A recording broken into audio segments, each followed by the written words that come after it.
Hello, innovators. I'm Dustin Miller, PolyInnovator. Today I'm talking with Takatoshi Shibayama, the founder and CEO of Blockshine in Singapore and the host of the Future Design podcast. Thank you for joining me on the Polymath Podcast.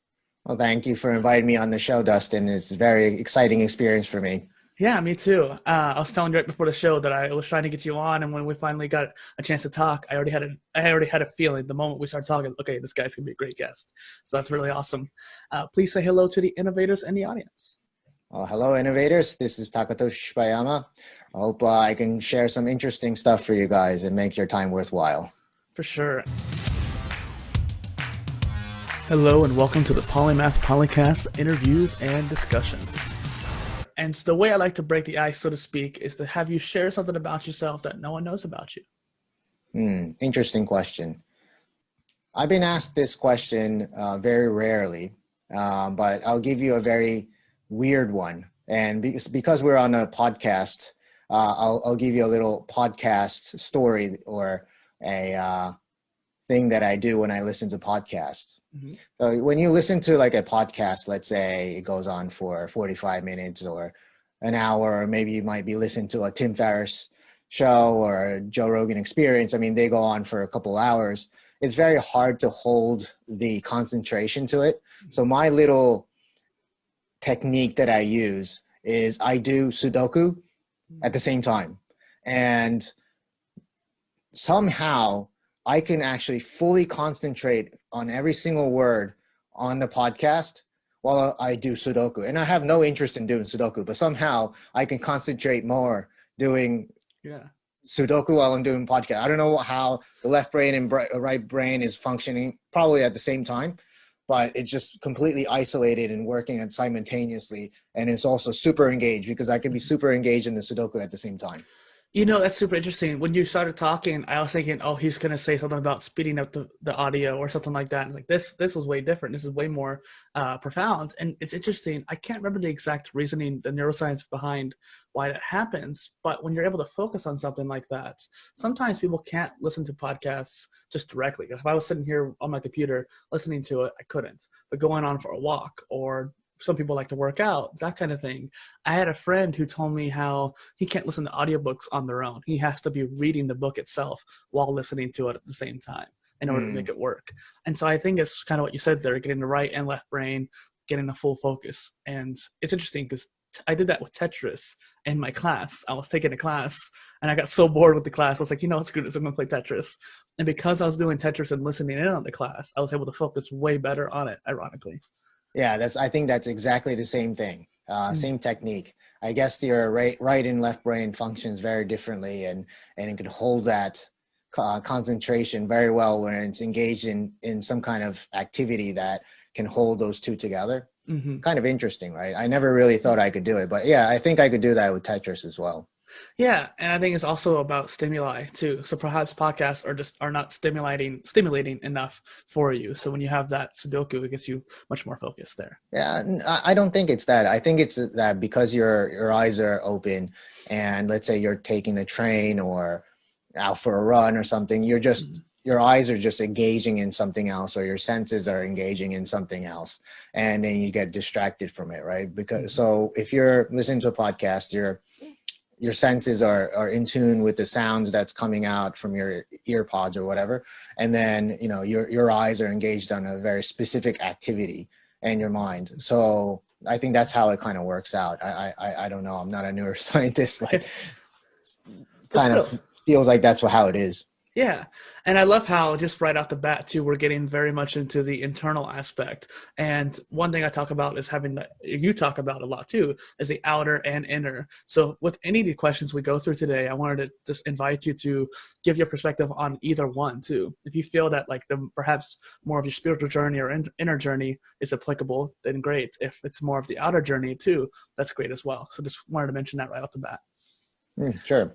So between running different businesses and having your podcast going on, but what got you started before all that? What was your mindset? To start those two things, you mean?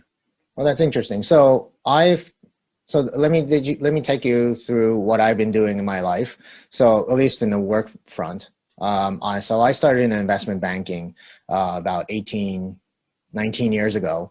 And I've been working in that industry for about 17, 18 years. And then after that, I started a blockchain solutions company and a educational center called Blockchain Center in Singapore. And the reason why I started the Blockchain Center was that blockchain is such a cutting edge, technology, right? And there's been a lot of scams in the industry. Back in 2017, there was this whole ICO boom that people were raising money from retail investors who were not really qualified investors and being scammed. So it put a very big stain on the industry. So what I wanted to do was to be able to empower people with the knowledge of what really blockchain or cryptocurrencies are, rather than people focusing on the negative side of it, where people were like being scammed and coerced into investing in certain things that they were not really well equipped to understand. So with coming like new technologies like blockchain, or it could be AI or IoT, all these things, you hear all these buzzwords, but do really people really understand what really those technologies are and what it's doing to us? I mean, I can point to, like, let's say, a lot of people, in the past several weeks has pointed me to this Netflix documentary called The Social Dilemma, right? And in that documentary, it talks about how all these engineers were creating the product, whether it's Facebook or Google, about how to get people more engaged, how more addicted to it by creating certain like features, or, you see those three dots that going like this while people are typing so that you still get engaged. And it's all about, getting people to be on the platform as long as possible. We didn't really get into, social media because we were wanting to be addicted to it, right? We wanted to be sharing, photos with people. We wanted to share stories with people. And that's how we want to engage with people, especially like people like me, who is living outside of his native country, right? So I'm from Japan. Currently, I live in Singapore. I've been outside of Japan for about 11 years now. And the only way for me to keep engaged with my friends is through social media. So I think a lot of the intentions of most people when they first saw Facebook or MySpace or any of those things, they thought, oh, great. I mean, I could keep connected with people who are not very close to me. So this is a perfect thing to do. So people started posting things and all that, but not knowing that there were algorithms behind it trying to matchmake you with certain pictures or stories or news or anything that involves that what you actually documented on that social media platform. So if we didn't understand that, then maybe there were certain things that we might have not done, right? So just going back to blockchain on that. So if all the things that we knew about blockchain or cryptocurrencies was ICO and being scammed for a bogus project, or some kind of malicious actor who was trying to manipulate the price of cryptocurrency and getting us into it, then we don't really fully understand what's going on. So in order to be able to get people to understand and enjoy the creation of a new technology, one must give certain education and empowerment to people so that people can understand, yes, there are these things that are happening. So let's be aware of that. But at the same time, let's be aware that there's a new creation of a new technology that can be beneficial to people as well. So that's why I created this organization, so that we put the education first before we try to sell the technology. It's interesting. And myself, actually, I've only really cocktail level knowledge in the whole blockchain space, and I feel like I still know more than most people. And so it's interesting for me to learn more from you about this, and I think the listeners as well. But it's just fascinating because it is a new technology that is powerful. We're talking about like Web 2.0 with the social media boom, and Web 3.0 with all these different algorithms and IoT growing around, and 3G, 4G, and all that stuff. But then they're talking about the Web 4.0 being more blockchain based, and how this decentralization is going to make a big difference. And I've already seen some stuff like that, like with these social media platforms built on blockchain. But there's also this various cryptocurrencies, and I'm really curious to see how the banks evolve into it. Because I know many of the bigger banks are trying to use it in some shape or form, but they haven't really talked too much about that. And I want to see if it's actually going to be worthwhile for them to do it, or we need to go fully indie, so to speak, when it comes to that. Yeah, that's a very deep question, because let's take us back into how Bitcoin was originally created. Mm-hmm. This was during 2008, and a lot of technologies and projects were going way before Bitcoin as well. And what people were doing back then was trying to find a way that we didn't need to use the banking system in order for us to remit money back and forth to each other or pay for services without going through the banking industry. And the reason why of that is that, money is always dominated by banks, right? Whether it be the central banks or the retail banks, and every transaction has to go through them in order to make a certain payment, or it could be Visa, MasterCard, and those credit card companies as well. But it has to go through a certain financial institution to make that financial transaction. Of course, there's a reason why behind that, because there needs to be a certain regulations around how these financial institutions will conduct their business, because it needs to be a legitimate business. It can't be helping money laundering. It can't be helping terrorist funding and all these things. So I understand why that there's a need for that. But at the same time, because they're using these financial institutions, there's a lot of slippages or leakages in our money, right? We have to pay for certain transaction fees, or we have to pay for maintaining a certain amount of deposit in a bank. And of course, we're receiving that service. So I understand we have to pay that. But in this digital world, I mean, do we really need a bank to hold our money? Right. And through the several crises that we had in kind of maybe my lifetime, I've seen several of them already, especially in 2008, where there was a lot of mismanagement coming into the 2008 crash. There was a lot of deregulation happening in the financial industry that allowed for speculative actions by the investment banks and hedge funds and everybody that was involved in the financial industry, that created like these subprime loans, and then these credit rating agencies that they didn't even look at what the underlying thing, and then just give them AAA, and then they allowed the banks to sell it to German insurers and Japanese insurers and all these other financial industries in the world. That really created a massive distrust in how the governments or the central banks or all the commercial banks in the world, how they manage money, right? And so I understand that Bitcoin was created because they wanted to bypass that. They didn't want their money to be inflated or their deposits taken away potentially because of that. And I view it as more of not an anarchistic type of action, but as more of a democratic voice to say that, hey, you're mismanaging our money. You're inflating our money. You are, taking fees, but at the same time, you're using that deposits that we have in your bank to speculate on junk subprime loans. I mean, these things really came into light very quickly because I guess the modern, internet environment that we have, then a lot of news came out from all different sides, and then we have this information now that we shouldn't be oblivious that there's a lot of mismanagement being happening in the financial world. So let's create a democratic money that is not governed by banks, that they're not governed by governments, and be able to transact with each other without trusting a third party.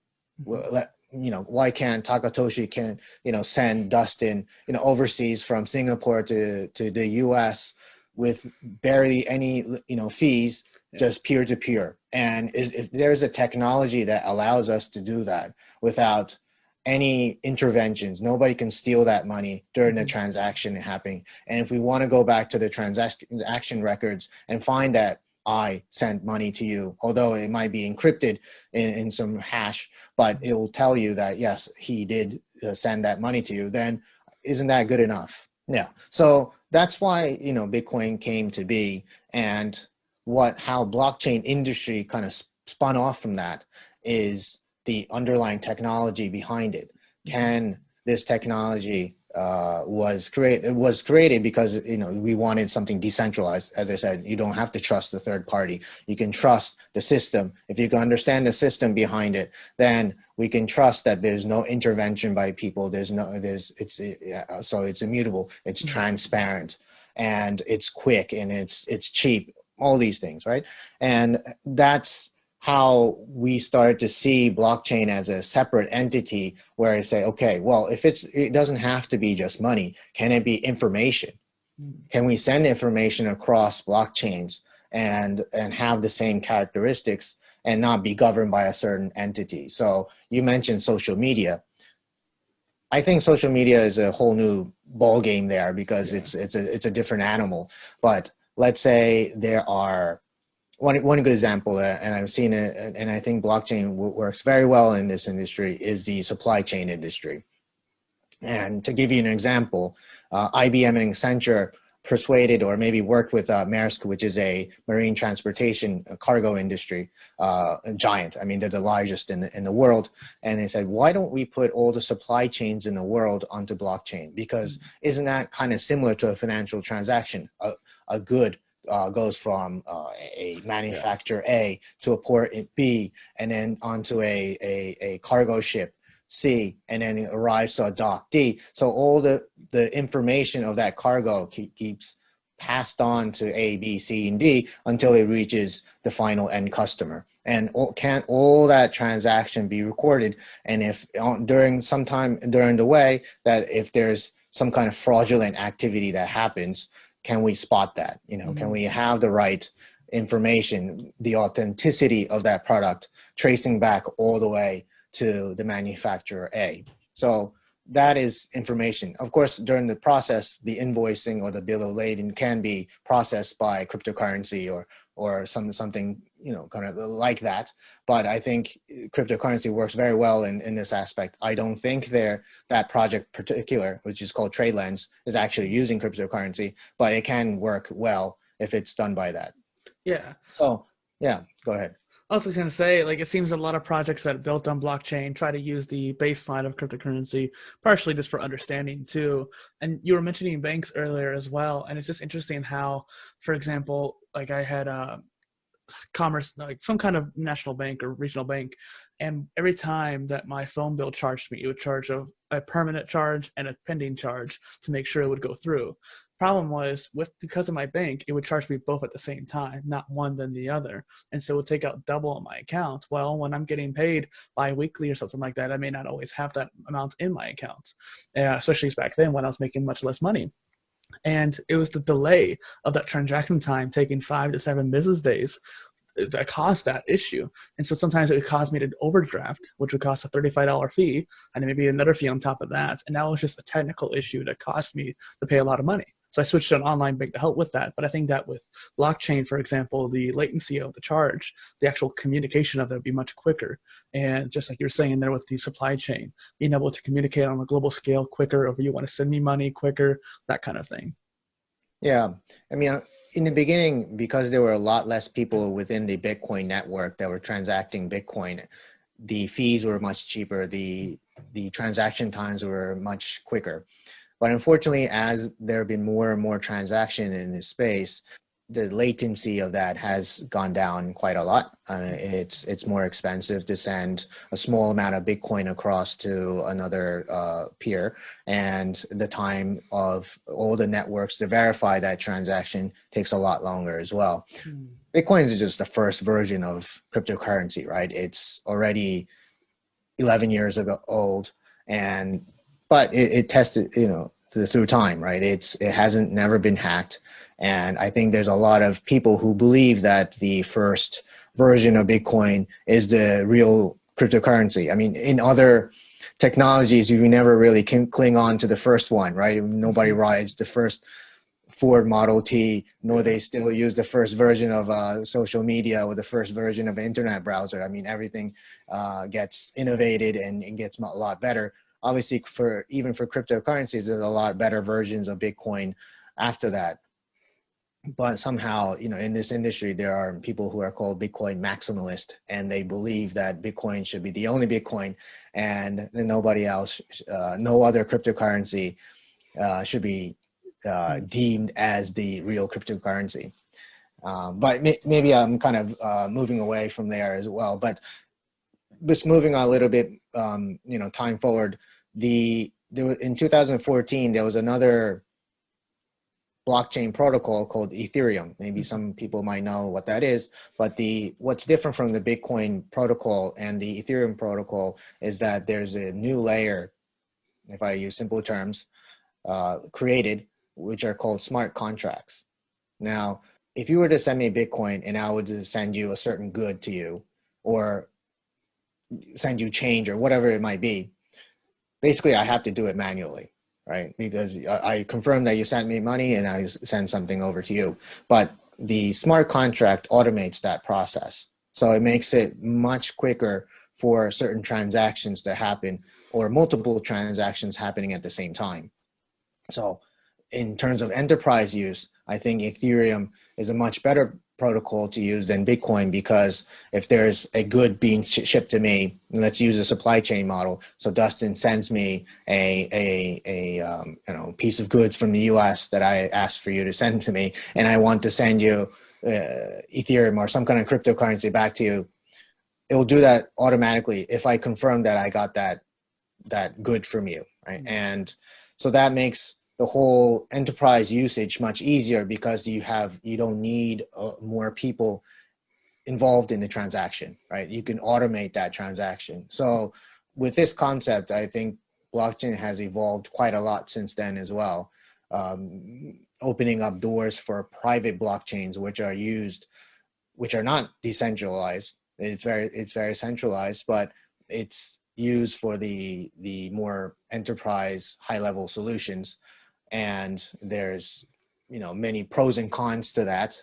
It does take out the beauty of what blockchain was supposed to be, and then change it into something more corporate like, if I might use that word. But it's interesting how this industry is evolving for specific needs, right? It never started out to be, let's use blockchain for enterprise. So what do you think then can be done with blockchain but hasn't been done yet? I think there's been a lot of ideas flushed out during the ICO stage. Majority of them never really materialized. And I personally think that there are many ways that they can be used, but I'm not really convinced that they're the best use of blockchain. So I still think that the simpler the better, and the more complicated the idea gets, I think it'll be much difficult, and there might be mistakes in coding or misuse in certain ways. So I think for now, my view is that it's great for transactional things, whether it be financial or, as I said, the supply chain.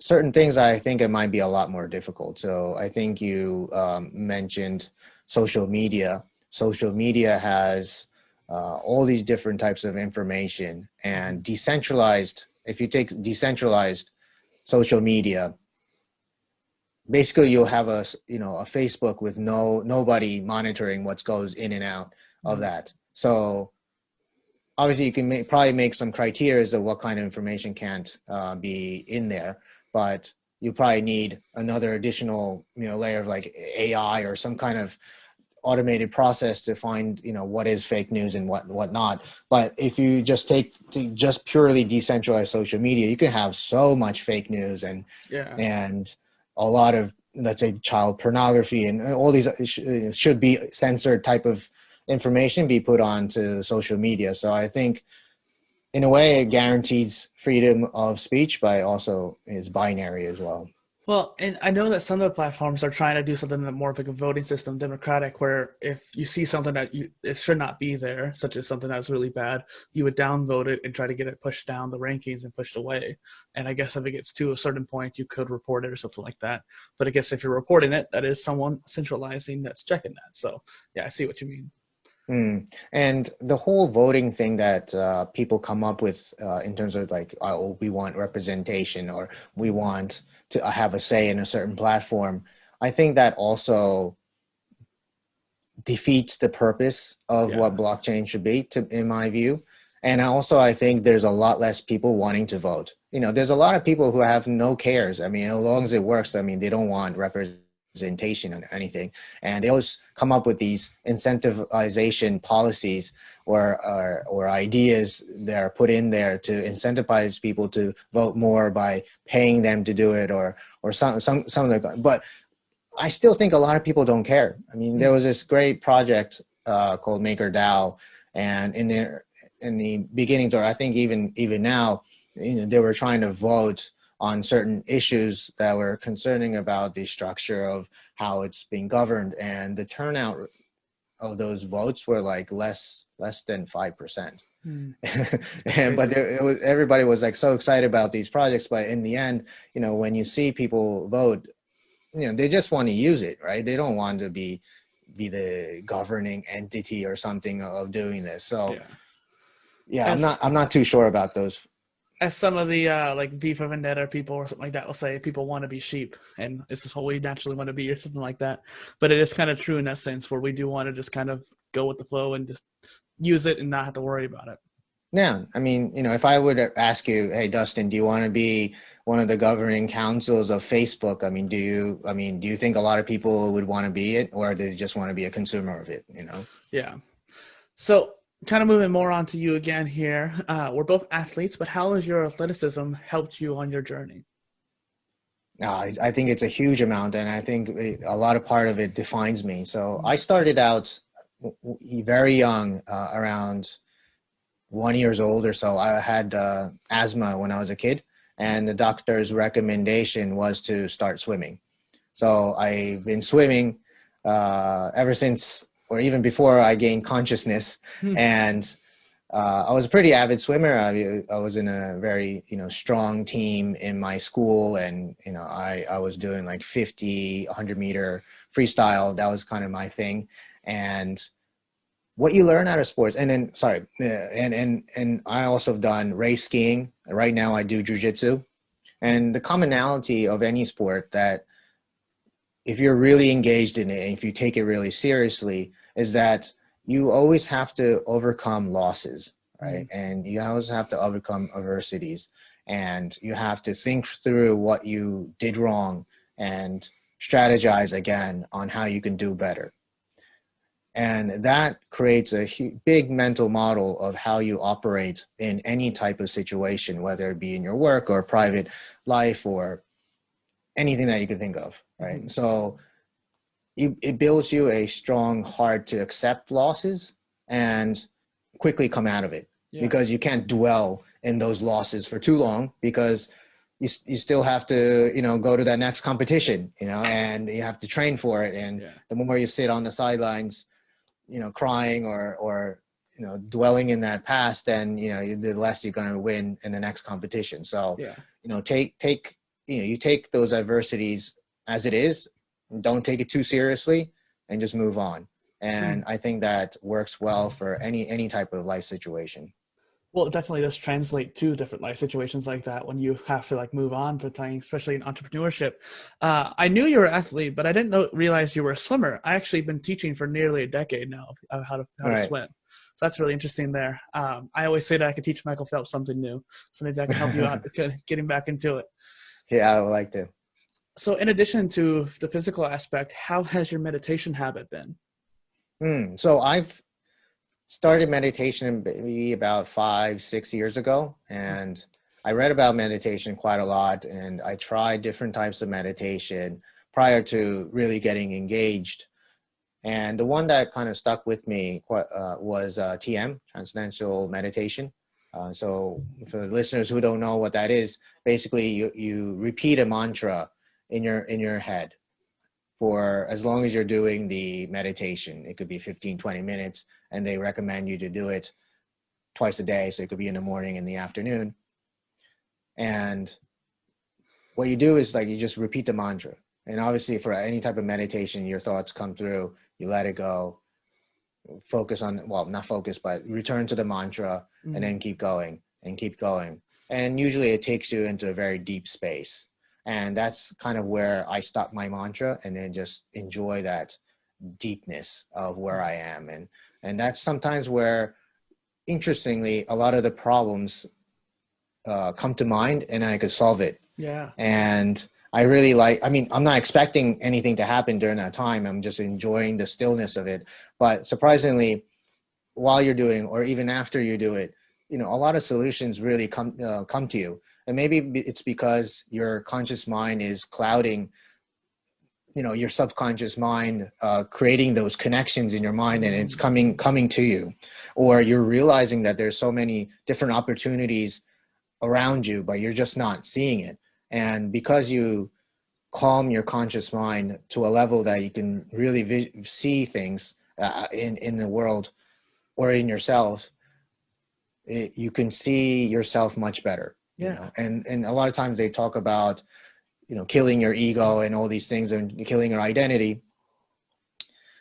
You know, obviously, I think there is a huge element to that, to do meditation, because when you're not thinking about tomorrow, you're not thinking about yesterday or things I need to do right now, or my feelings at a certain point in my life or anything like that, then you're just really in the present. And it sounds very cliche because you hear it over and over again, but in order to really experience it, you really have to do it. And then it takes several years to really come to that, right? And it's not something you gain in like a week or a month. I mean, it takes a long time to get there.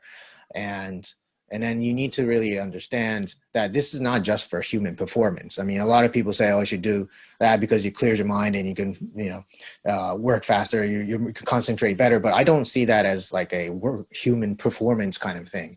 You know, I think it's trying to find that it's not who you are. You know, what you think who you are is not who you are. And that's kind of what I try to get out of it. Yeah. Well, and I often still do think that meditation is kind of like the workout for the mind. But again, it's not about performance per se. It's more about understanding who you are and who you're not, actually. And what's interesting is that you mentioned how your brain gets into a very relaxed state. And it's similar to how you are when you're taking a shower or approaching that deep sleep mindset. So you get into the alpha wave state. And so that's one reason why you get to that creative solving mode. I know Einstein, for example, when he was in a rut mentally, he would go out in the lake, row himself out in the middle of the lake, just lay down and look at the sky. And because of that, it was almost like a meditative practice for him because he was able to get into that alpha wave state in his brain. And it's just fascinating stuff.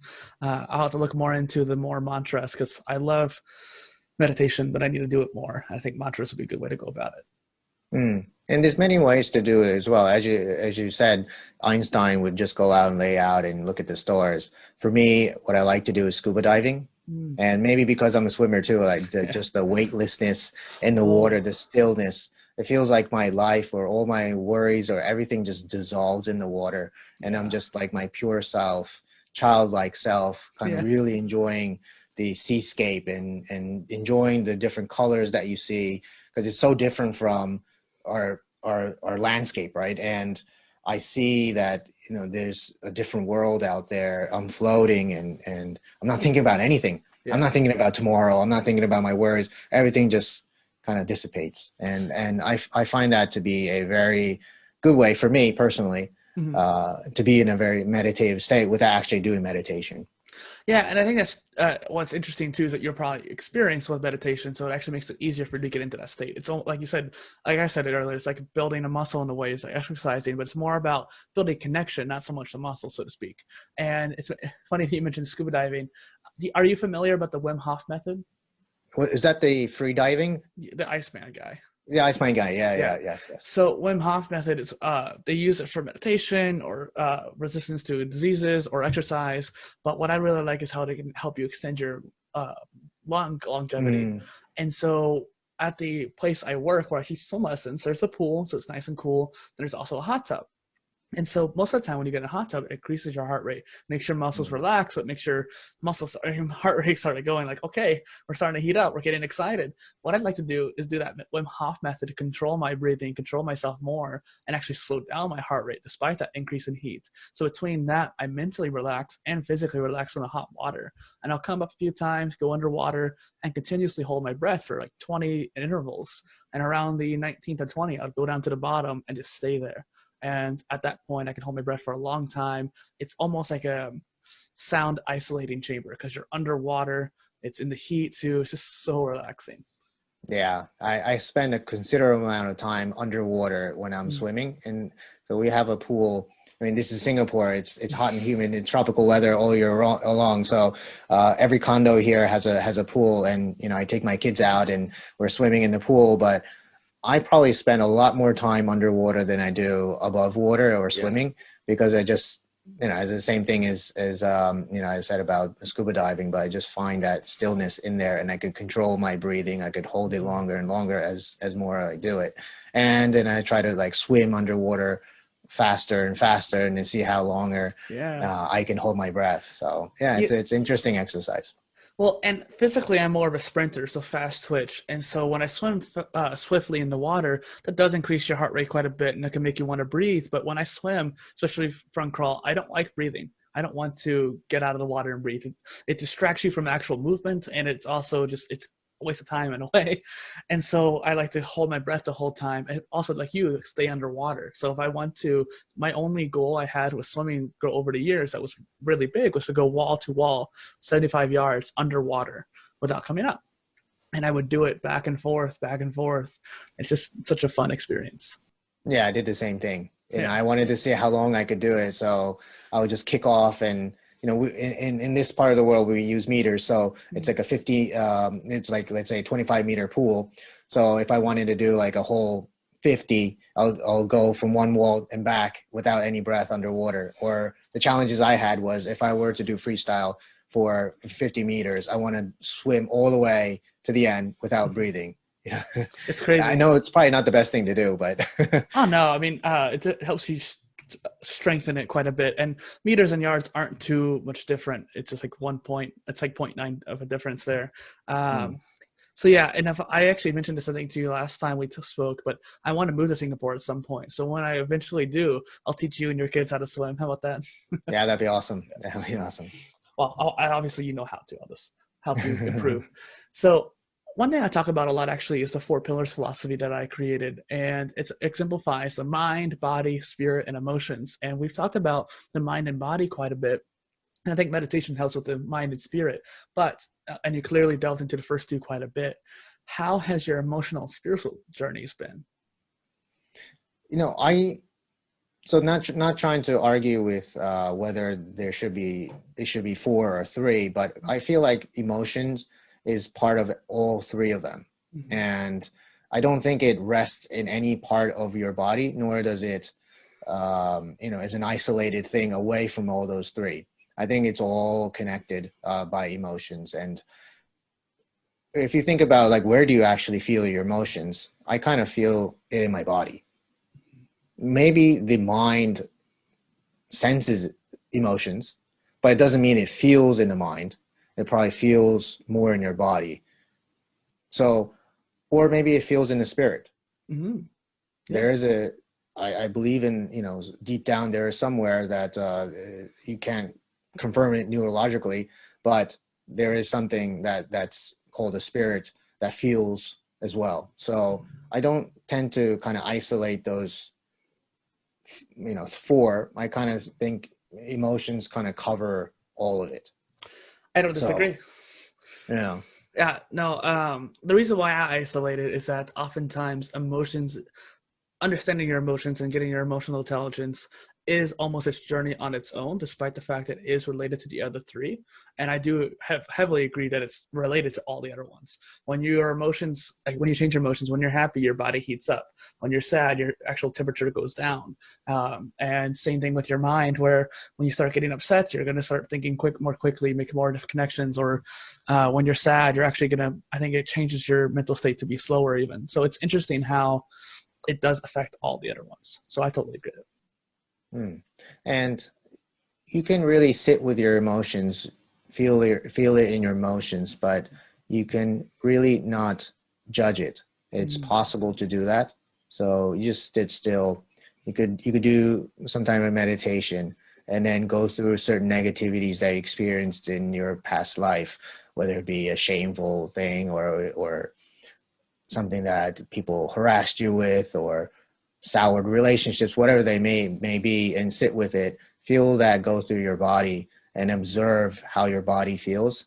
So then you can start detaching that emotions out of your mind and then think of a way, no, I wouldn't say think, but be able to distance yourself with the emotions, so that once you realize you're feeling certain negativities in your body, then you can observe that you're actually heating up, or you're actually starting to make irrational decisions, and then you can control that emotions if you can.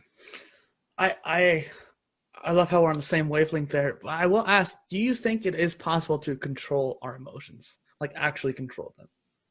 It's not about controlling, but yeah, maybe I used the wrong word, but it's how you deal with it, right? And how you accept it and how you change it. Maybe you can't really change it, but yeah, I think it's more about dealing with your emotions. So if you feel anger, of course, you have every right for your body or your mind or your spirit to be angry, but how you react towards it is really your choice, right? Mm-hmm. And I think a lot of people let their emotions do all the judgment, do all the actions. And sometimes, it's good if you love somebody and you want to express that emotions, that's great. But if you think about negative consequences, then obviously you need to be able to detach that feeling from your mind and make a better judgment at that time. Yeah, and that's why I asked that, because I don't remember what studies I was looking at when it comes to emotions, but they were talking about the psychology of emotion and how people react to it. And that's the whole point of a lot of Buddhist teachings as well, is being able to understand what you're feeling. In fact, there's a book called Emotional Awareness by the Dalai Lama and Paul Ekman, who's the renowned microexpressions and body language expert. And it's interesting how it's the science and philosophy coming together, and how both of them were able to disagree on something or agree on something based off of the philosophical teachings or the science backings, and just understand each other. And it was due to that empathy. They both had that high level of being able to understand the other person's feelings and mindset. And I think that's what you get with that emotions pillar, is that empathy over time. Sure. Yeah. I think that whenever Buddha's teachings always tell you there's a cause and effect, and there's a reason why you feel a certain way, and then there's an effect of how you feel as well. So being able to observe those things I think that's the definition of empathy as well, right?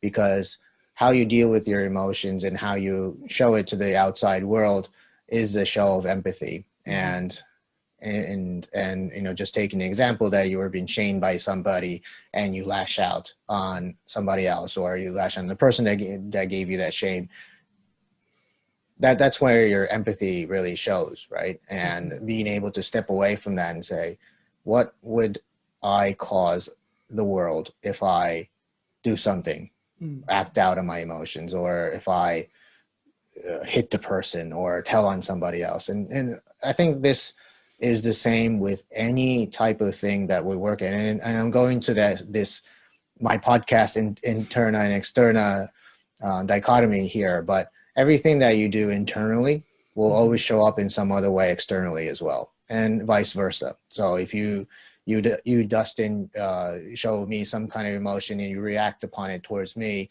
then it'll have an effect on me, and then I'll kind of pass that along somewhere externally as well. So everything's all connected in that way. So it might look like there's a dichotomy there, that interna externa is different, but it's not. It's all the same.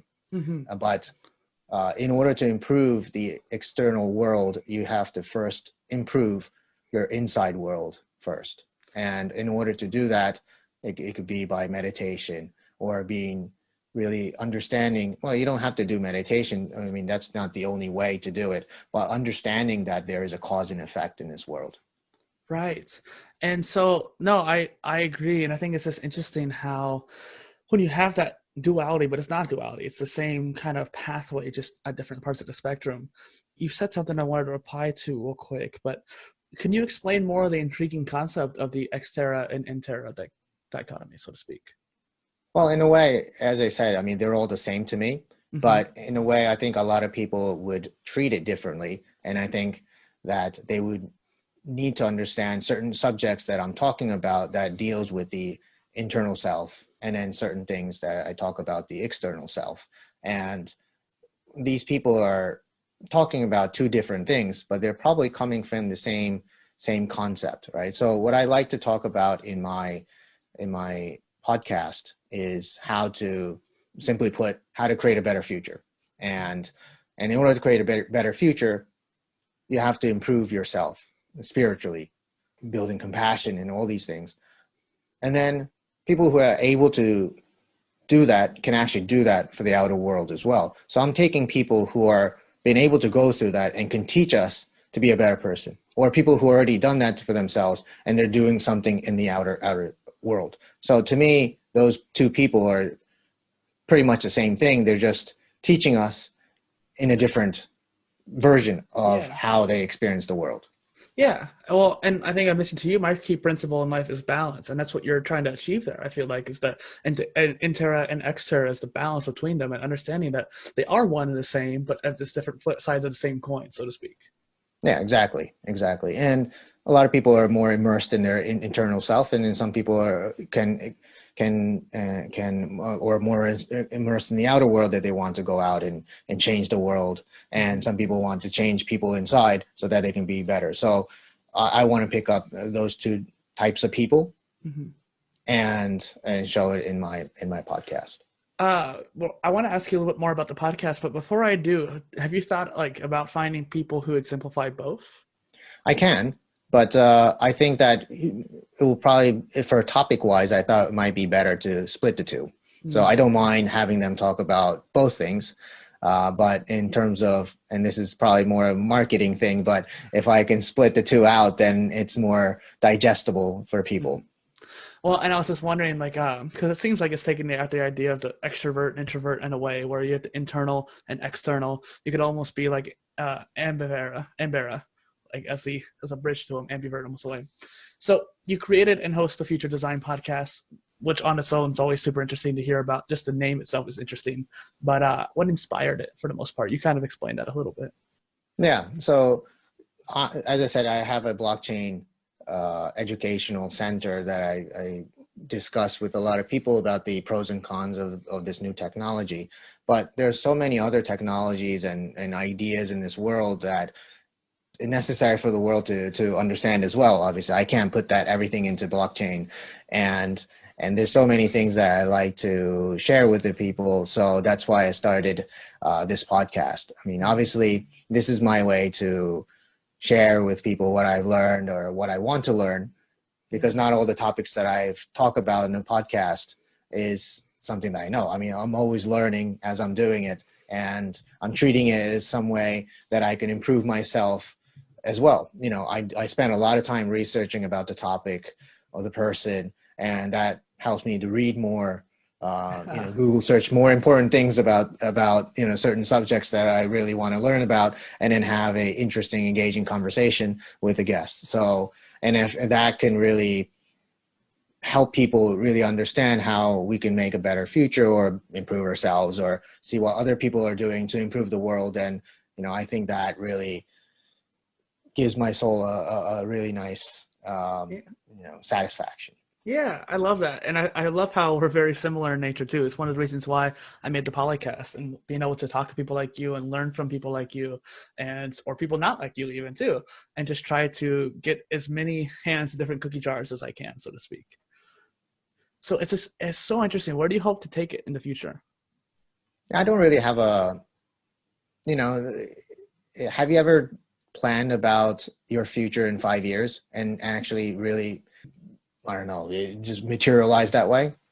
I've moved around so many countries and different, I wouldn't say different jobs, but different companies that I worked for, different projects that I worked on, that I would have never imagined I would be doing 5 years before. Mm-hmm. So I don't have any agenda for this other than the fact that I'm wanting to share how beautiful things people are doing in this world. And as long as I can keep that going, and the world is evolving too. So maybe in several years, there'll be new technologies or new concepts or political agendas in the world that are different from what we're experiencing right now. So I hope that the podcast can evolve for the evolving nature of the future as well.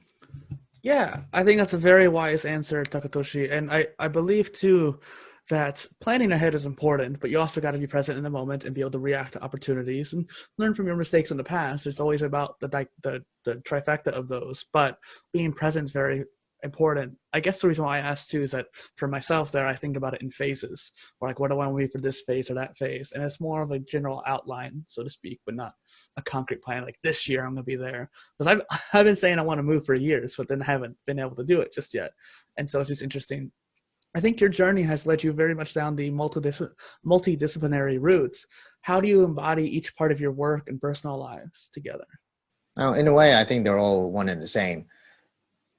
So if you're talking about my work, my personal life, and what I do as an individual outside of those two realms, to me, they're all intertwined, right? I mean, you can't really isolate any one of them. So obviously, what I do individually, I do jujitsu on the side, and I really like to be competitive and get that beast out of me, and get that stress out of me as well. But what I learn while doing it, or what kind of mental modes I put into it, I can also apply that in my personal life and work as well. And the love I give to my family, the same type of love I could try to give it to my employees or the people I train with. I mean, they're all, in the work as well. So if I take the work, I'm trying to be more empathetic towards people that I work with, or try to come up with a new idea that it can help people or empower people with education. I mean, those things, I want to do that for my family as well. So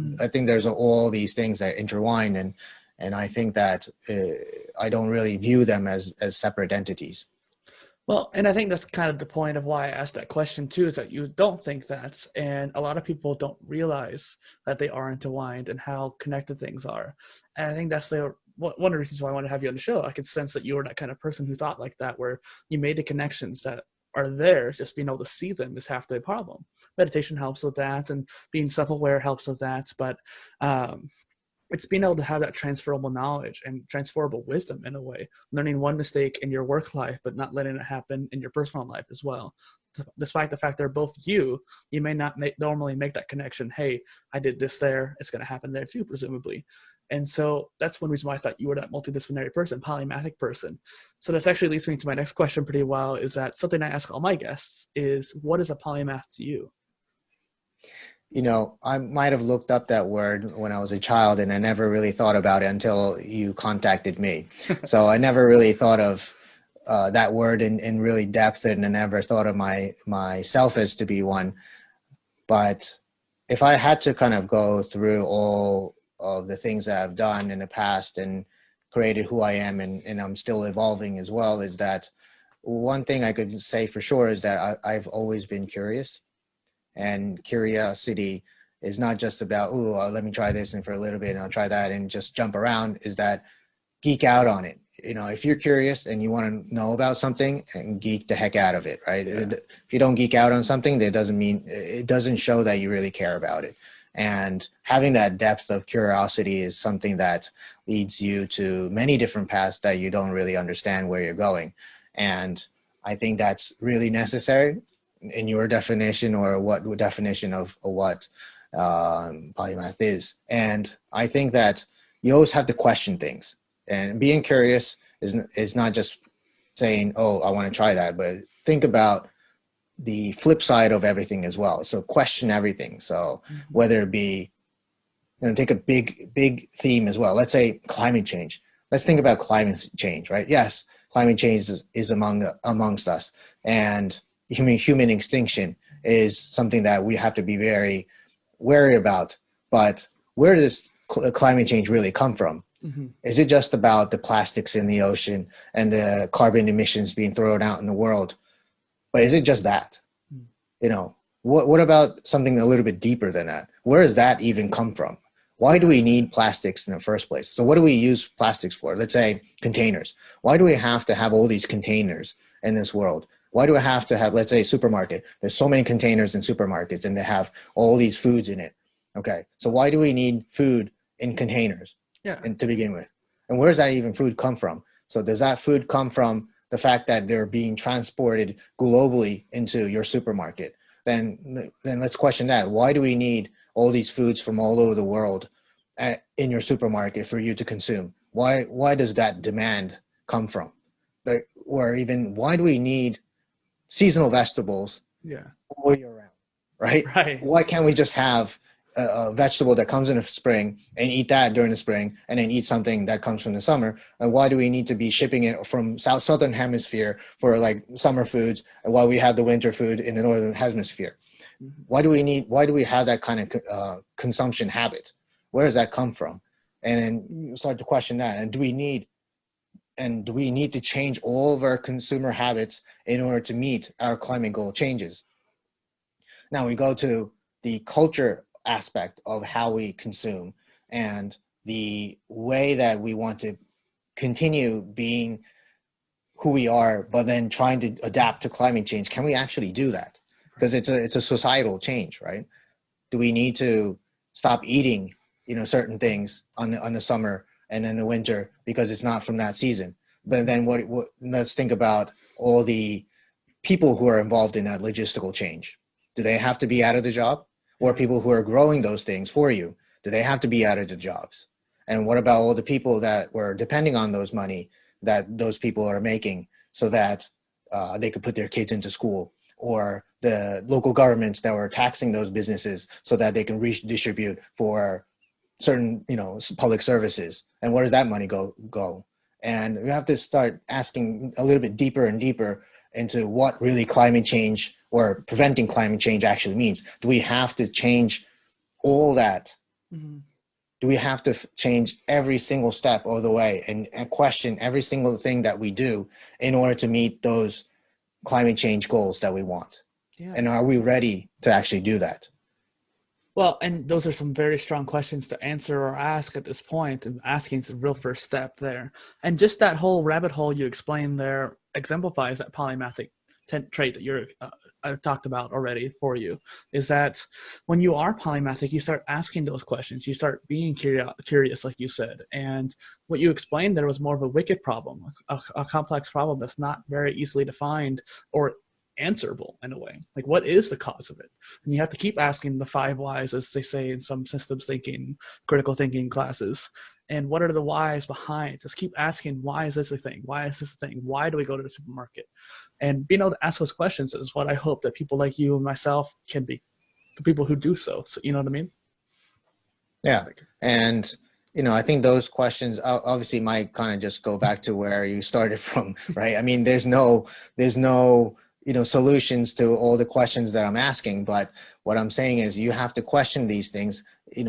I think a lot of people like to simplify things, rationalize things, isolate certain issues, and try to treat it as a single entity, but everything is so connected, right? And there's political systems, financial systems, corporate systems, ecological systems, everything's so intertwined to each other that you can't take one word, climate change, and then just deal with a simplified solution to it. Oh, let's recycle. I mean, that's not how we deal with it, right? And of course that's part of it, but what about all the societal changes that we need to do from the really to the root of every single problem? I mean, maybe the answer is, maybe we should go back to the Stone Age and live that way. I mean, maybe that's a solution, but obviously we have evolved to where we are. So how do we scale?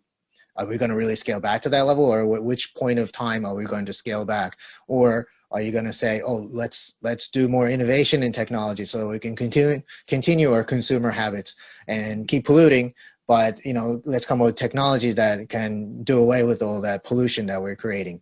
I mean, which way do we go? I mean, and it's always going to be a catch up, or which one's faster? Is technology innovation faster, or climate change faster? And we don't really know that, and we can't depend on people all the time to make that change, right? We can't rely on Bill Gates and Elon Musk to make all the changes for us, because they're only dealing with tiny bits of the problem, right? They're not changing societal change, and they're not questioning all these little things. They're taking one little problem at a time and trying to find a solution for it. So, it's a very difficult and complex question that we need to keep asking ourselves in order to improve who we are. Definitely. And I would consider you and I people on the trajectory of trying to help be more like Bill Gates or Elon Musk and try to solve those problems or ask the questions of the problems in the first place. And that leads me into like the reason why I built PolyInnovator is to become a leader of innovation. Actually, that's one of the biggest reasons why I wanted to do it. And so my next question here is, how can someone become a leader in innovation? I think a lot of people want to be leaders, but I don't think everybody needs to be a leader, right? And not everybody needs to be a change maker. And I think that being your own sovereign self to lead yourself in a certain change is really all that's necessary. So, whether it be certain innovations that you can come up with, why do you need to be a leader and wave the flag and get, tons of people following you and social media and build a huge company and do all these things? Why do you really need to do that? I mean, I think society has created this vision that you have to be a leader. You have to have a big organization. You have to have a group of followers that really think you're charismatic, and you have to be charismatic, and you have to shoot for financial success and all these things. And I think we need to start challenging that question as well. I mean, what is that? When do we start thinking like that? Did medieval times, were we thinking about, oh, let's be a leader in innovation, right? I mean, I don't think so, right? I mean, this is like a very modern thing that we started to think about. And yes, I think right now everybody, or not everybody, but there is a tendency for people to think we need to be a leader in something. We have to be a political leader. You have to be a president of the United States. You have to be a CEO of a certain company. But is that really that important? And is that something that you really have to have as your real life goal?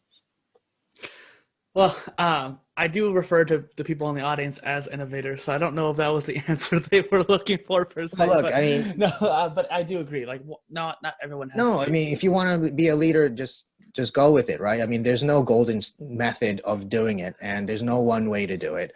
And there's no, I mean, even with the things that you're dealing with, they're also different as well. So if you want to deal with, I want to make a solar energy plant and I want to be a leader in that. Yeah, but then, look at where you're living, right? We'll look at where the political systems are around you. Look at the financial systems around you, how that can support your business and all that. That's what will probably look very different as if you were in somewhere in Africa or in the Middle East or in Europe. And so I can't give you like a this is the way you're going to be a leader, because it's not that easy, but what you can do is try to be, if you want to be a leader, just think about innovation, right? If you want to be an innovator or something, just really concentrate on how I want to make a change in this world, and what can I invent or what can I come up with that can lead the way to a better future, or disrupt a certain industry.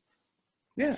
And then I think a lot of things you'll just try to start to figure out what are the obstacles in doing that, and then you start tearing down those obstacles or make do with certain obstacles, and I think each one of those problems that you'll probably have to face is quite different. So I think what you really need to keep thinking is, I want to make a change. I mean, shoot for a higher motive, right? And I think that's really what is really important, is the self-actualization of what you're doing. For sure. And something you mentioned there, the make a change aspect. I've been creating content since 2011, and since then I've been using the hashtag make a change. That's been one of the main ones I've used. And it's, what is a small change that you start recycling? Like you said earlier, sometimes it starts with just yourself. And that's an important point that you made there, that if you aren't a leader and you're not meant to be a leader, that's fine. Not everyone has to be. In fact, most people shouldn't be. But the people who aren't should do something. They should lead themselves in a new way. Sure. And I think everybody, it's a very cliche again, but one person, if one makes a change, small little change, then it ripples all throughout, right? If you can convince your next door neighbor and your friend and your family to do the similar things that you're doing, then it can make a change. I think that trying to set yourself as a goal to become a leader, you might be setting up for certain failures that maybe you can't recuperate, right? So, make your goal into smaller bits, and say, if I can convince my friends to do certain things, recycle or come up with a a better way to have a conversation with the government to create a recycling facility and have that as your goal initially. And once you get that, and then try to move on to a next little goal that's a little bit more achievable, and rather than shooting for the stars, right? And I think that's kind of how changes are made. And even if it only affects your local community, your star there, right? I mean, you just have to really enjoy that moment that you're a little star in your local community. You don't, as I said, you don't have to be Elon Musk, and most people won't be. So enjoy all those little successes that you can get out of it, and slowly make a little. And this is, athleticism is the same thing, right? I mean, you were swimming, so if you can cut half a second, that's a huge jump into getting closer to a certain time that you want to get, and that's all you probably see for a whole year. Unfortunately for people who have reached a certain level of swimming, is that you train so hard and make swim all those laps, and just to cut half a second. And you have to enjoy it. You can't say, oh damn, I wanted to cut a whole second, but that's what you get, right? So that's how you learn yourself to be a leader, is that you can't shoot for the stars all the time, and you have to enjoy your progress. Well, and speaking of goals, then, what are the actions people can take towards the Sustainable Development Goals by the UN? Then, I think that'd be a good transitionary point. Yeah, I think that's kind of overlaps, or I think I kind of covered that a little bit. But I think the UN goals is just a goal. I mean, what is UN anyway? I mean, it's just a group of people thinking about stuff with no action. But you don't have to think about just like the SDGs in general, but just look around you and see what you need to make a change in your local community, or your kid's school, or whatever it is, and try to make a world a little bit better for them. And I think that's what you need to do. You don't have to achieve someone else's goal, that some entity that you have absolutely no voting power over against decide for you what those goals are, right? And like, set yourself your own sustainable goals and try to achieve that. I think that's all you need to do. Mm. Well, and it kind of leads me to the idea of, like, one of the reasons why we look at the UN is that there are a lot of great minds working for them. But like you said, it is kind of an entity that you just have no control over.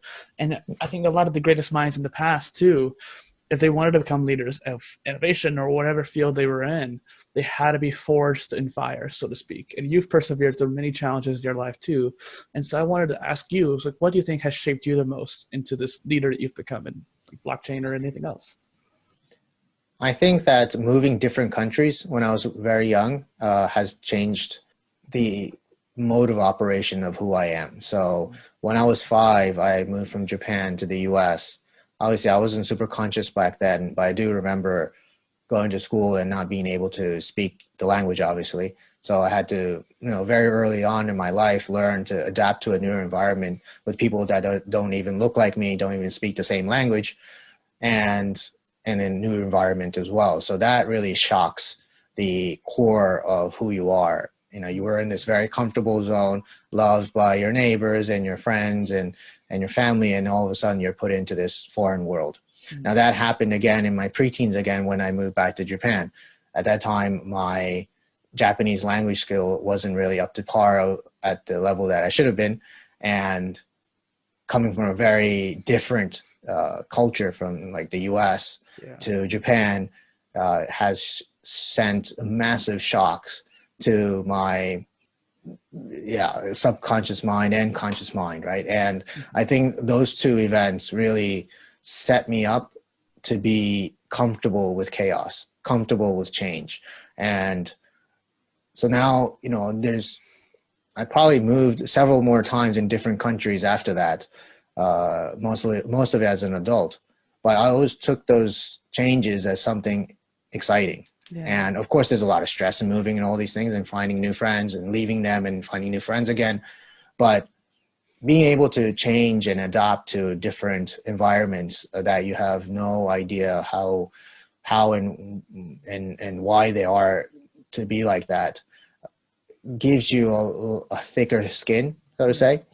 and being able to cope and think of systems that how to you can get to adopt to those situations. So, and when I moved from finance to this blockchain industry, I was 40 years old at the time, and I had a little chat with my mom and said, well, you're already managing a hedge fund and you're so successful, and this is the time that you reap all the efforts that you may put into this industry over the past 18 years, so that this is the time you make your big bucks, and this is where you succeed. And I just kind of left that, right? I mean, I could get into the reasons why I did that, but it didn't really scare me that much. I knew that I was going to take a massive pay cut, and I'm going to try something completely different that I've not ever experienced in my life. And also, obviously, you should set up yourself in order to brace for those changes. But the fear element was not really there, because I've been through all that so much that throwing myself into chaos is not something that shakes me anymore. And I think that really affects how I do my sports or with my personal life as well. And it seems like maybe I'm just projecting or something like that, but you're almost excited by that change in a way. Like, you've gotten so accustomed to it that if you don't have that change in some shape and form in your life, you might almost feel stale or stagnant. Yeah, I think, really what I like to do is keep challenging myself, right? And when you're in a static mode, you're comfortable and you're doing the same thing, everything is on autopilot, then I think you start to age as a human, not like getting old, like wrinkly and stuff. I'm just saying spiritually old. I think you're starting to not really, stimulating yourself with enough energetic forces that you need in your life to keep your spirit, young and happy, and not happy, but curiosity is also part of that as well. Like, how would I look like if I jump myself into that and see what comes out of it? Because, I go in with a lot of not that much expectation. Of course I plan for it, but like, I don't expect anything. So I just go in there with zero or low expectations and see how I turn out to be at the end. I mean, that's maybe a little bit from people who are not used to doing that, like irresponsible for a person with a family and 2 kids and changing your income all of a sudden, or your parents' heart as well. Like, oh, I thought you were in this comfort level and you're reaping all your benefits now, and then you're going to do this to me. And she was like really shocked that I did that. So, but the thing is, like, I if I don't do that, then I don't think that I'm really living. And I think living is about experiencing everything in life, whether it's the ups or downs. It's all part of it, and that's kind of what I think living really means. Always challenging yourself and experiencing everything that comes your way. Well, you can think of it like that heartbeat machine in the hospital, when you're like next to the hospital bed, where it's up and down, and it's not until you die where it flatlines. And without the up and downs, like you said, there in life, you're just flatlining through life, and it's not very engaging. You're not going to get much out of it. And one thing you've also kind of alluded to, there's this, you weren't afraid to those new challenges because you had the ability to adapt to it. You had the transferable knowledge that I mentioned earlier to you. Like, you were able to adapt because you already had some kind of context, like, oh, well, this problem's similar to what I had before. Well, I can adapt it to that. And even if it's something completely new, you had mental models to help you try to solve that problem. So where has mental models helped you in your life? Yeah, I think fundamentally what I think, as I said, is great things happen in chaotic times. And I think that's when you're most intense and engaged intellectually, spiritually, your body's super engaged, and how you act towards in that chaos, or how you pull yourself out of that chaos, is all the things that you ever done in your life put into that single moment, and then you extract that out of it, right? Yeah. And whether that be my language learning skills, or it could be all the things, everything in there comes, and you have to think about how do I pull all those pieces together and mold it into one quickly. And your senses are so heightened during those times is that if you like you come out of it and you learn something new again, and then you kind of rip out of your skin and become shed yourself and become a new Takatoshi, right? And I think that's what I am always looking for, and I think that is the mental mode, right? That's the mental mode, is that every time I overcome something, that I'm going to be a new version of me, whether it's bad or good, who knows, but like, you're going to come out of it learning something. So yeah, I think that's kind of what's always in the back of my head. Yeah, I love that. And I love the way you explained it as well. So kind of pivoting a tiny bit here, something we talked about before was actually that Singapore doesn't have a strong sustainable energy or even recycling plan of action for both. What do you think could be done for something like that? I think changing people's minds is the most important thing in the beginning.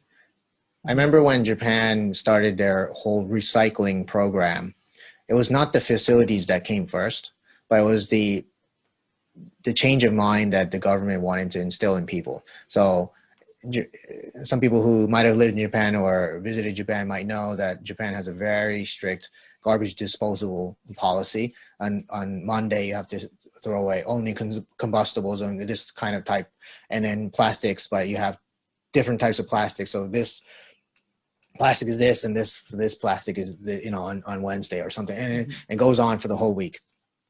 And whether or not the Japanese government had the facilities to recycle every single types of plastics in that, I doubt that they really had it, and there was an investigative journalist that was my friend that went and chased all these recyclable garbage trucks and found that they actually went to the same place. Maybe not, it's not like that now, but at that time it was.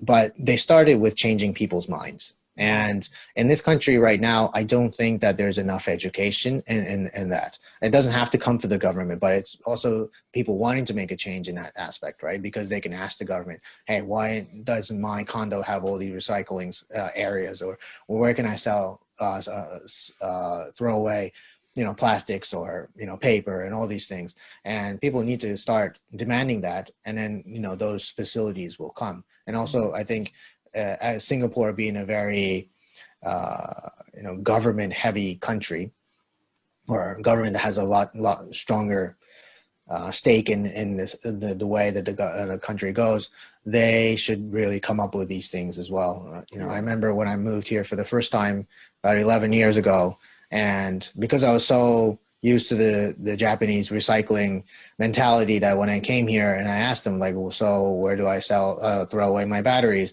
Where do I, throw away combustibles or food waste? And they said, well, then you just put them all in the same bag and throw it away. And I was completely shocked. Like, that's not possible. I mean, for Singapore, it's in Southeast Asia. I mean, it's a developed country with, facilities that you have the money to build these facilities, and why are we throwing everything away? And actually it hasn't really changed that much. And so I think that there hasn't been enough education, and also there hasn't been enough demand because of that. And I think that's where people need to start thinking about, because Singapore is such a small little island, a small little bubble. Everybody's cradled, everything's taken care of, are very organized, and you don't think about what goes on behind the scenes. You have these foreign immigrant workers that are coming from like Bangladesh and all these countries, sweeping your floors and throwing out your garbage and all these things. And you're just kind of living in this almost childlike state where your parents clean up your room and do all these things for you, right?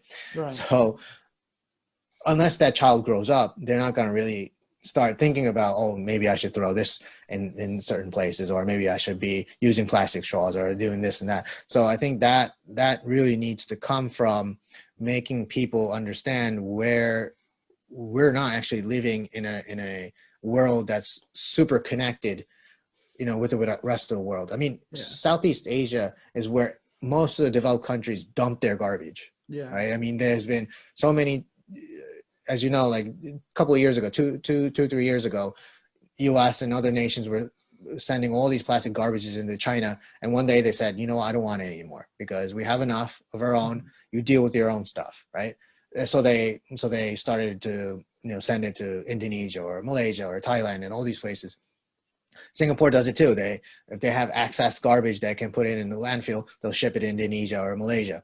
And so in Southeast Asia is becoming the dump of the world. You know, and they might send it to Africa too, but like, it's becoming a dump of the world. And even though we're living right in the middle of that in Singapore, we're not thinking about it. Yeah. Right. And that's what really people need to kind of come out of their heads and really look at the rest of the world, you know, around us and say, what's going on? Because when we travel to Bali or Phuket or any of these islands, there's trash everywhere. Mm-hmm. Trash everywhere, garbage, plastic garbage floating in the oceans everywhere. It's not beautiful anymore. And who's doing all that? It's us. You know, it's us. I mean, them too, but it's us too. And then we're not really taking ownership of that. Well, it's kind of like you said, this living on the veil, so to speak, kind of being on just in your world. And it reminds me quite a lot of like Walt Disney's Epcot. Not to be confused with the Epcot of Disney World, but the Epcot that was like a utopian city that he wanted to build, a smart city back in like 1920 or something like that, whenever he was active. And so it's interesting how he had different layers, all the unsightly stuff, such as driving cars and all that different things, and all the shipping cars and trucks that all be underground, kind of like what Elon Musk was trying to do. Versus like all the shopping centers and dining halls and offices all be on the ground where everyone can walk around and see. And it's kind of what Singapore's kind of doing. They're all the underbelly of stuff is kind of hidden away. Yeah, pretty much. Yeah, pretty much. I mean, look, obviously there are income inequalities in this country as well, like any other. So there are people who are living in, you know, certain poverty levels that, you know, you might not think Singapore has, but overall, I mean, this country is safe, organized, and everything works. Mm-hmm. So in a way, you know, we are living in a certain bubble that most countries don't have. Well, and speaking of income inequalities, like for example, growing up, my stepfather would have to send money back to Mexico and like to his family down there, like his mom, for example. And I realized how hard that process could be. And something you've been talking about is very similar, is that in Asian cultures, it happens there as well. And what do you think you can hope to do to help with that?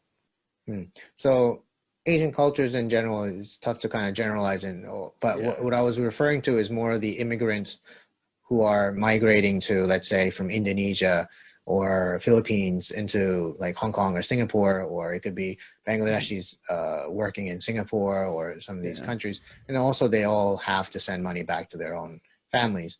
And when I first came in touch with cryptocurrencies like blockchain, I thought, wow, well, okay, let's compare that with the way that they're actually sending money back. They're going to money changers or Western Union type of places where, you know, they rely on Western Union's bank account to send over money to the other side and take a huge cut from that, right? So sometimes it can be like 10, 15%. I mean, obviously that number has come down over the years, but still it's probably up there, definitely like in you know, 8 to 10%.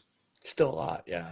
Quite a lot. I mean, if you're earning like, let's say $600 US a month and they're taking $60 away from you, I mean, that's a huge chunk, right? I mean, that's 10 days of your working time that's being taken away just on a transaction fee. Yeah. So if I could create a system where people can send cryptocurrencies across over to that other side of their families and receive it with very minimal transaction fees, then definitely they can help with their children or their parents who are living on the other side. So that was one thing that I thought it was a huge use case, and probably one of the most, or top 2 use cases that I thought would be beneficial by using cryptocurrency.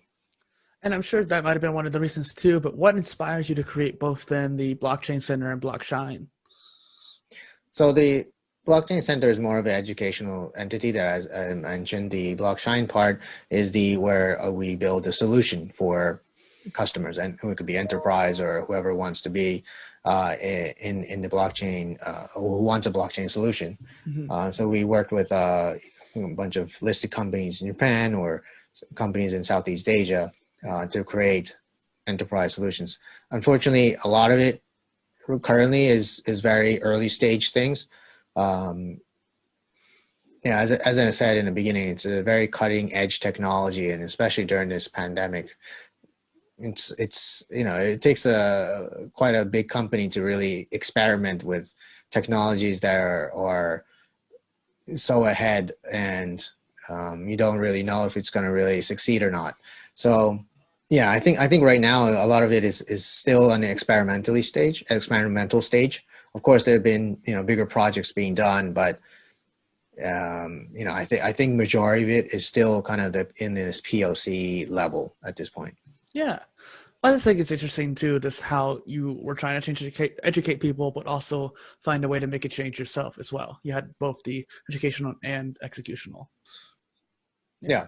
And as I said in the beginning, I think because of various stigmas around the whole technology and cryptocurrencies and everything, that I thought that education was probably more necessary than just trying to sell a solution.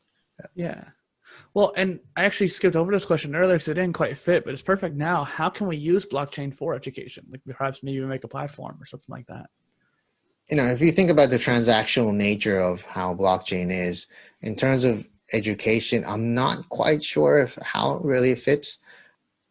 I've seen certificates being put on blockchain so that there's less fraud, or no fraud in the certificate space. So I think that's a pretty interesting use case. Maybe it's the lack of my imagination, but I don't think I could think of anything else at this point. Well, I'm working on an education platform, and then maybe I'll talk to you after the recording about it. Maybe we can try to drum up some ideas. Be kind of fun. But I think the next thing I was going to ask you, which is completely different, but it's kind of referring back to the whole Smart Nation or Epcot, it's the Venus Project. And I was going to ask you, what do you think about that? I think it's a bold experiment, and I think that more of these experiments should happen because, I think they're pretty onto something in terms of, questioning the norm, right? Questioning how society should be constructed. And I think that's the way that we need to deconstruct our problems in this world. And I think they're going at it from a very fundamental change that requires cultural change, societal construct change. And, obviously they're using technology and creating a beautiful natural environment out of it. But I think the core thing that they're trying to go at it is that, I think right now our world needs a real systematic change. How we behave and how we're feeding into our desires and things. And I think that those things, right at this point right now, when we're so concerned about climate change, and we've been concerned about climate change since the 1970s, Yeah.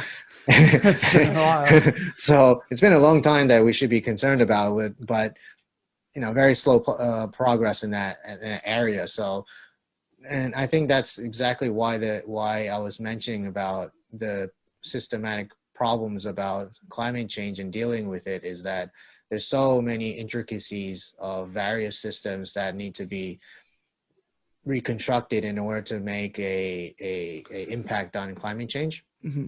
And the Venus Project probably said, you know what, let's just start from the beginning.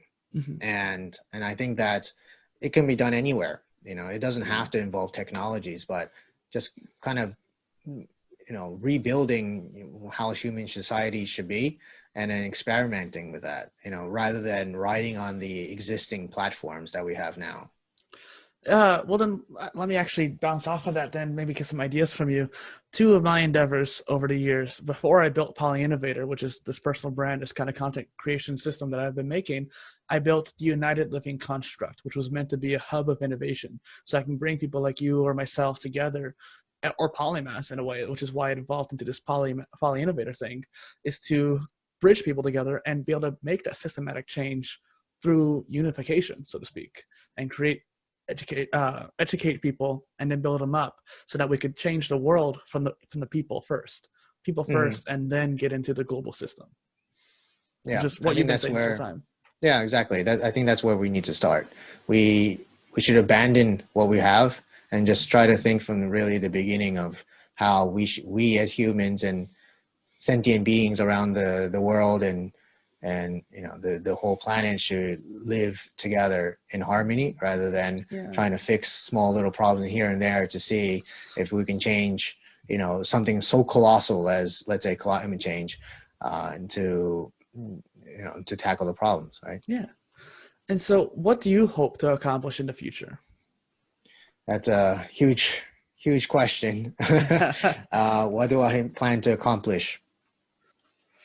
As I said, for all the leaders that want to be in the innovation space, and I think for me, it's just making those small little steps, right? And trying to empower people with the knowledge, be better within, be a better person as a sentient being. People that we should have more compassion towards others, and try to use that compassion for the rest of the world, to anybody or anything we're sharing with this world. And I started to think about that a lot when I was scuba diving as well, because it's such a different world down there. And what we see normally as land animals is that we see all these different constructions that we made to see one half of the world, right? Because the other half, or probably a bit more than that, the ocean, is another part of the world that we have actually no involvement in on a regular basis. But that's part of the planet as well, right? And we have been not thinking about that part of the world and just thinking about, what's going up on the land. Yeah. So when I started scuba diving, I started to think, wow, I mean, we've been completely negating, like 70% of this world, yeah. And talking about just the 30% of it. And in order to even for us to even think about that 70% of the world that we never really interact with, and just talking about ocean pollution is not really, what we should be doing as well, right? How do we coexist with the people down there? And they have their own ecosystems and their lives and their stories and all that. And we're so not in touch with anything except for humans. Yeah, right. The whole picture. Right. Even with that, we're not in touch with that. Yeah. And how do we get more in touch with everything else? I mean, I think we live in, most of us live in very urban environments and only caring about, our interaction with people in our daily lives. And, I think we're not really in touch with anything else. And I think what we need to start doing is just starting to get in touch with the rest of the world. And it just kind of being able to take people out into nature, or awareness into nature, and being able to interact or interconnect with the rest of the world is maybe something that I would like to focus on. I haven't been focusing on that too much, but that is something that I would like to start accomplishing maybe in the second half of my life, I would say. Yeah. Well, and it's just that we were both saying earlier, the emotions pillar, that interconnections, the interpersonal intelligence, so to speak. I think that's a real big aspect behind that. And you said like 70% of the world's ocean, but we only explored 5% of that, as they say. And so that's insane how little we know about it. And one other project I was actually going to mention, but just didn't have time earlier, was seasteading. There's the Seasteading Institute and Blue Frontiers, who are trying to create these cities or towns on the sea. And like trying to why would we want to build more on the land that we have so limited amount for, when we could build on the ocean, and that whole city can move around too, no less.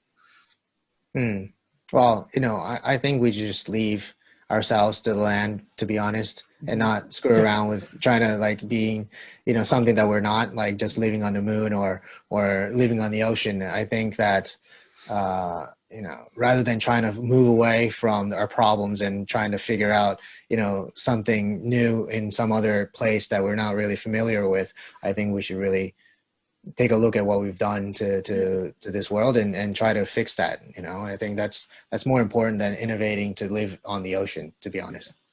Yeah, and I do agree that we need to revamp and reevaluate. I will say, it looks like you're under the ocean in the background of your image there. And I just wanted to point that out. It's like, well, someone's already living under the ocean.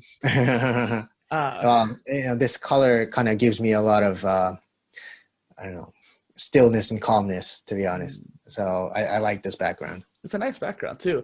And it was funny. One of the questions I asked a couple questions ago was you said it was huge question. And this leads me to the next one. So you say you had the stomach to handle the hard questions, or the huge questions in this case. So where has that come from, and what do you mean by that? I don't remember where I saw it. Well, hard doesn't necessarily mean like the most intellectual questions or the most emotional questions. I think encompasses all of it.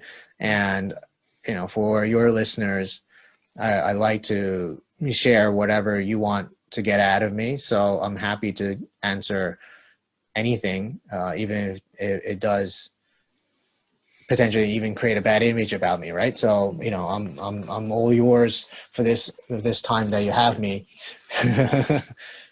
I appreciate that. And hopefully nothing I've asked you have made you look bad. And if anything, I try to make you look really awesome too, because you are. Thank you very much. One last couple questions here is that we're mentioning the pandemic and the future. And so I was going to ask you too, how do you see the world coming out of the pandemic? I think your opinion would be interesting to hear.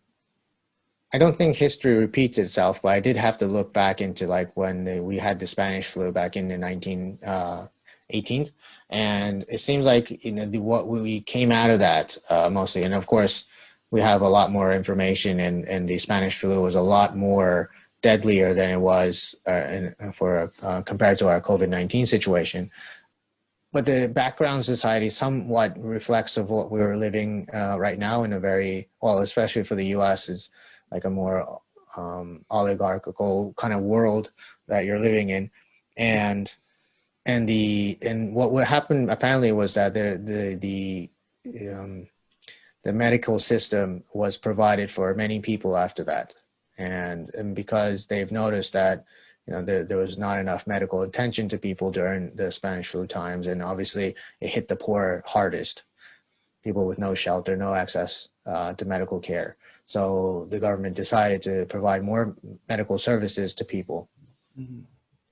And I think that kind of compassion towards people, whether it might be economical for them, is very important. And what I hope out of this pandemic is that people become a little bit more conscious about not just your kind of life, your comforts in life, and because you're stuck in your home, this and that. But I mean, there are people who have no homes, right? And if you look and this time around, what's different from back then is that the whole world is affected, right? It's not just some portion of the world.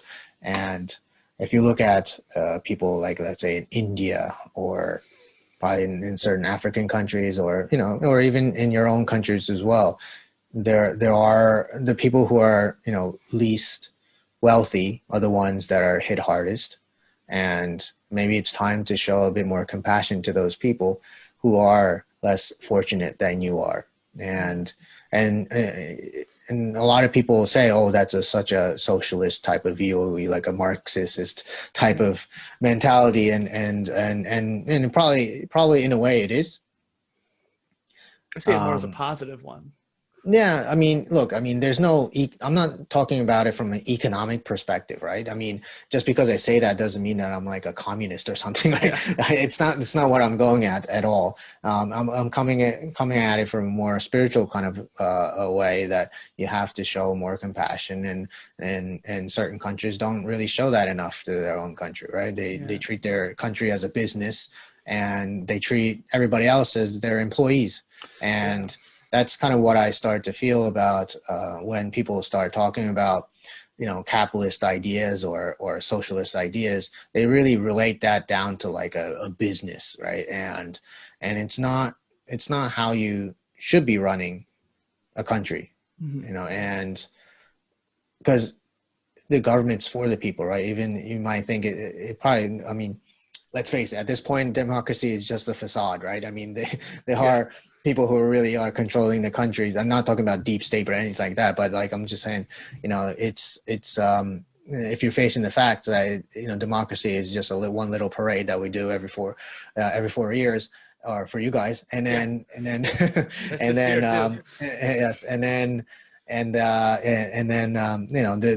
definitely people who are minding the business of the countries, but the more you treat your country like a business and treat all the people like a business, then that's really what it's going to become. There's no loyalty. You start to lose loyalty of people, right? That's when you start losing trust. And if you lose trust from your citizens as a country, then there's just chaos after that, right? And I think the whole issue that we should deal with now is that how do you want to gain back any trust that if you ever had any towards your government, right? I mean, you know, maybe your listeners are mainly from the U.S., so maybe you can relate to it a lot more if I say this. But there's the whole concept of the U.S. was built on distrust towards the British, right? And the whole idea about people against the governments is very strong in the U.S. So why can't we kind of tear down that? To begin with, right? I mean, how do you trust the governments from now on? I mean, what would be the better relationship with governments from now on? And what can, obviously there's many ways to many opinions by people. We want a less smaller government, we want a bigger government and all that. But ultimately, it really boils down to trust. And where's that, obviously everything's going to be a common denominator, so nobody can get exactly what they want, but how do we get towards that goal of really trusting the government and working it for you rather than the other way around? Yeah, and I try to approach the show in a global perspective. I have actually listeners from all over, from Switzerland down to South Africa and even East and West. And so what's interesting is that what you're saying, there's just having what can we build the trust in the government, even globally too. You mentioned how Singapore has a very strong government. That's because it's a city and country in one, basically. And then, of course, the U.S. has such an interesting government system, nonetheless. And just how can we improve that trust? And almost like the theme of the episode too, express more compassion. And so I love how we've talked in Terra and Xterra on this show too. We were able to bridge them together. Where can people find more about you and that online? Yeah, so people can find me on my podcast. It's called Future Design Podcast. I have a website as well, fdpod.co, fdpod.co. Also, I'm on Twitter, Taka _ Shibayama. You can find me there. I'm happy to always chat. I'm always really wanting to reach out to my audience in my podcast as well. Unfortunately, I don't get enough engagement that I want to. So I'm always looking for people to send me some comments or, engage in the chat, because that's all I want, ultimately, because that's the reason why I'm doing it. And I didn't want it to be like a one-way communication. I always want it to be, two ways. So, please, reach out to me and let's talk about stuff. You can disagree, agree, whatever you want. I mean, I'm all for it. Well, and I'll make sure I'll have plenty of links in the description. I'm looking at it now. It's like there's a lot of links there for you and Blockshine, no less. And I love how you were open to that connection. I think it's a great call to action for people to find you that way. What could be the call to action for people to do then in the audience besides contact you? Be curious, try to think of ways to make a better world and try to take action, right? And always question everything. I think that's really important, and question everything, not because you're coming from a distrust perspective, but just question everything. And interestingly, we do live in a matrix, and try to think to be outside of that. I think that's really important. Use the mental models to expand out of it. Yeah, exactly. Well, thank you, Taka. I love having you on the podcast. Yeah, thank you very much for your time. I fully enjoyed it. Me too. Once again, this is Dustin Miller, PolyInnovator, and Takatoshi Shibayama on the Polymath Podcast. Cheers.